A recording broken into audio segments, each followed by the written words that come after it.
Wake up Thursday morning and pour yourself a hot steaming cup of football brutality. This is the 2A Division I State Championship game, and these are the picks.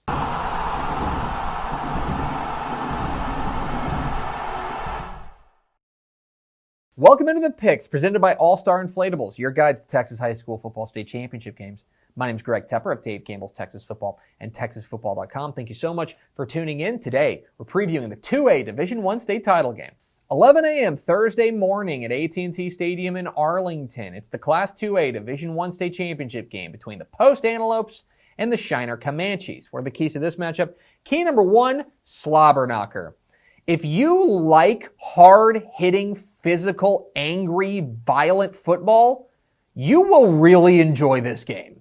These two teams are going to knock the block off of one another because these are two of the most physical teams in the state of Texas, especially on the defensive side. Shiner's defense has been relentless all year long, running through a very dangerous, very physical region 4 and absolutely bludgeoning people along the way defensively. And on the Post side, I mean, they have been outrageous defensively all year long. They have given up double-digit points twice this year, and one of them was in a state semifinal last week. This defense is ridiculous for Post. These two teams are going to go out there and hammer one another. So, if this game gets into a street fight, who has the advantage? Key number two, breaking the big one. Let's work under the assumption that it's going to be very difficult to drive on both of these defenses because, well, it's been very difficult to drive on both of these defenses all year long. So I think this game's going to come down to who can break a couple of big plays. And by the way, both teams have some candidates for that. I look at Dalton Brooks, the running back for Shiner. He is probably the lightning to Doug Brooks' thunder in the backfield. He will have an opportunity to get out in space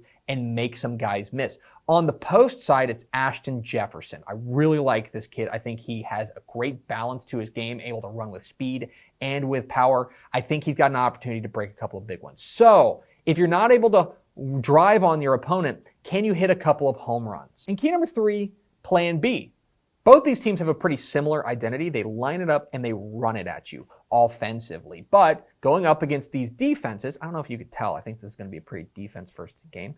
Going up against these defenses, plan A is probably going to be mitigated, right? I don't think either of these teams are going to be able to grind it out up front like they're used to. And as a result, it's going to come down to whatever they do second best, which is throwing the ball. I think that's where this game is going to be decided. Sladen Pittman, the quarterback for Post, has been fantastic. He was very sharp all year long, and he is a playmaker for them. Make no mistake, while they run the ball a lot, they are also a team that can throw it. For Shiner, it's Ty Palmer, their quarterback, who I think has been really underrated, probably overshadowed by guys like Doug Brooks, Dalton Brooks, and Zane Rhodes, but he is a playmaker under center. So, if this game gets down to plan B, which passing attack can step up? Who am I picking? I'm going with Shiner. I think that walking through the Region 4 road is going to have prepared them for this moment. I think they have seen a team like Post before, but I'm not quite sure that Post has seen a team like Shiner before, if that makes sense. The other thing for me is that I do think that the Shiner defense is pretty built to slow down what Post does offensively. Post is a little bit more diverse offensively, but Shiner has faced offenses like that and held them down.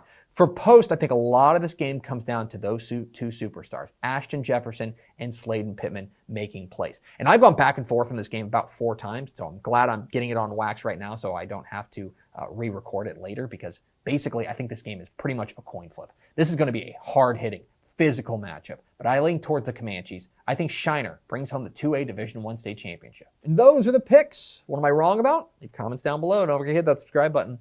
Follow us on Twitter at DCTF, like us on Facebook, facebook.com/Dave Campbell's. Follow us on Instagram, instagram.com/Dave Campbell's, and of course see us at TexasFootball.com, where you can find complete coverage of the 2020 Texas High School Football State Championship games at TexasFootball.com/state. Thanks for watching. Enjoy the 2A Division I State Championship game. Be safe, wear a mask. We'll see you.